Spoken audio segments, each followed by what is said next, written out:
আমাদের অভিজ্ঞতা নাই, এটা এক্সপেরিমেন্টের মধ্য দিয়ে যেতে হবে, ট্রায়াল অ্যান্ড এরর প্রসেসের মধ্য দিয়ে যেতে হবে।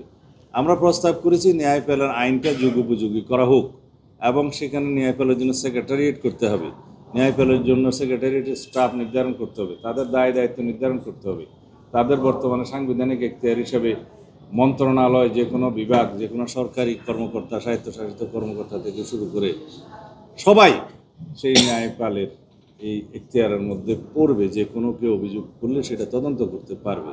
সেই তদন্ত প্রক্রিয়ার পরে যে ফলাফল আসবে সেটা অবশ্যই বাস্তবায়নের জন্য সেখানে একটা বিধান থাকতে হবে যে সরকারের কোন মন্ত্রণালয়ে বা কোন জায়গায় বা বিচারের জন্য হলে কোথায় সেটা রিকমেন্ডেশনসটা যাবে, তদন্তের ফলাফলটা যাবে, সেটা যেন বাস্তবায়ন হয় সেরকম বিধান রাখতে হবে। সেই ন্যায়পাল আইনটা আমরা যুগোপযোগী করার পক্ষে। এগুলো নিশ্চয়ই সংবিধানের মধ্যে ডিটেইলিং করা যাবে না, আর সাংবিধানিক প্রতিষ্ঠান হিসেবে ন্যায়পাল তো আছেই। এখন নিয়োগের ক্ষেত্রে তারা যে বিধান আনতে চাচ্ছে, আমরা বলেছি যে এটা এক্সপেরিয়েন্সড হয়নি আমাদের দেশে, এই জন্য আমাদেরকে ভবিষ্যতে কীভাবে কী ভুল ত্রুটি আসে সেটা এক্সপেরিয়েন্সের মধ্য দিয়ে যেতে হবে, তখন সেটা আরও ইমপ্রুভ আইনি কাঠামোর মধ্যে নিয়ে আসতে পারা যাবে। তাদের হ্যাঁ, সেগুলো আমরা লিখিত প্রস্তাবও দিয়েছি এবং ইতিপূর্বে আমাদের সাথে আলোচনা তো হয়েছে। উচ্চ কক্ষ গঠিত হোক, সেটা বিএনপির প্রস্তাব। আমরা 31 দফাতে সেটা প্রথম উচ্চারণ করেছি। এই জাতিতে তার আগে এই বিষয়ে আলোচনা হয়েছে বলে আমার মনে নেই বা আমরা জানি না। সেই উচ্চ কক্ষের ধারণা আমরা এখনও সেই জায়গাতে আছি। আমরা মনে করি জাতি বিনির্মাণে জাতির বিভিন্ন সেক্টরের বিশিষ্টজন, বিদ্বান ব্যক্তি যারা বিভিন্ন সেক্টরে অবদান রেখেছেন, সমাজের বিভিন্ন সেক্টরে যারা প্রতিভাবান মানুষ, তাদেরকে নিয়ে তারা রাষ্ট্রবিজ্ঞানী, সমাজবিজ্ঞানী, চিকিৎসক, প্রকৌশলী সহ সমস্ত সেক্টরে যারা মানবাধিকার বিষয়ে কাজ করে, তাদের সবাইকে নিয়ে একটা রিচ, সমৃদ্ধ একটা উচ্চকক্ষ নির্মাণ করা হবে। সেই নির্মাণ প্রক্রিয়া এই জন্যেই আমরা আনুপাতিক সংসদের আসন ভিত্তিক হারে যেভাবে নারী সদস্যরা বর্তমানে নির্বাচিত সেইভাবে প্রস্তাব করেছি। এই জন্যে বাংলাদেশের একমাত্র স্মার্ট সিটি বসুন্ধরা এখন আরো নিরাপদ, আধুনিকতায় আরো এক ধাপ এগিয়ে।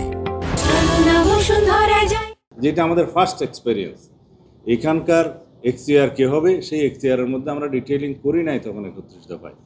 এখন আমরা যে সমস্ত প্রস্তাব করছি যে নিম্নকক্ষের পাশকৃত আইনগুলো উচ্চকক্ষেও যাবে, তারা রিভিউ করবে, পর্যালোচনা করে হয় অনুমোদন করবে অথবা কিছু সুপারিশ সহ নিম্নকক্ষে প্রেরণ করবে এবং নিম্নকক্ষ সেটা দেখবে, বিবেচনা করবে এবং পুনরায় সেটা হয় রাখবে অথবা রাখবে না, সেটা নিম্নকক্ষের এখতিয়ার। এবং সেইভাবে আইনি প্রসেসটা, এই ফাংশনটা, লেজিসলেশনের যে ফাংশনটা, সেটা শেয়ার করার জন্য আমরা সে প্রস্তাব দিয়েছি।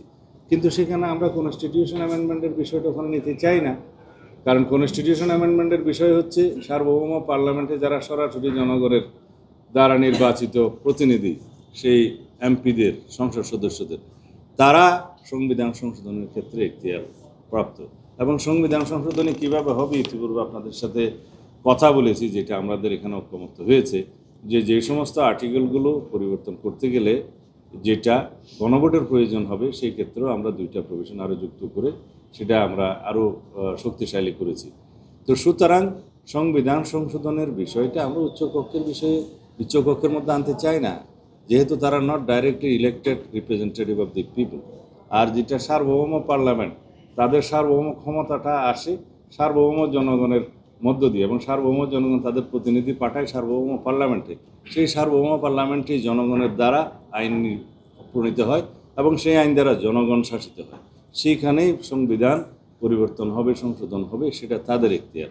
এই প্রস্তাব আমরা দিয়েছি, কিন্তু আমরা ঐকমত্য কমিশনের তাদের এবং অন্যদের আলোচনায় দেখতে পেয়েছি যে শুধুমাত্র কিছু ব্যক্তি আনুপাতিক হারে নির্বাচিত হয়ে সেখানে বসার জন্য অথবা সংবিধান সংশোধনীটা কঠিন থেকে কঠিনতর করার জন্য একটা মানসিকতা থেকেই সবসময় পিআর পদ্ধতি করে উচ্চকক্ষে নির্বাচিত হোক এই জিকিরটা তোলা হচ্ছে, এবং তারা সংবিধান সংশোধনের বিষয়টা অনির্বাচিত অথবা পরোক্ষভাবে নির্বাচিত একটা বডিতে নিয়ে সংবিধান সংশোধনীটাকে জটিলতর করতে চাচ্ছে। এটা নিশ্চয়ই আমাদের উদ্দেশ্য হতে পারে না, হওয়া উচিত না।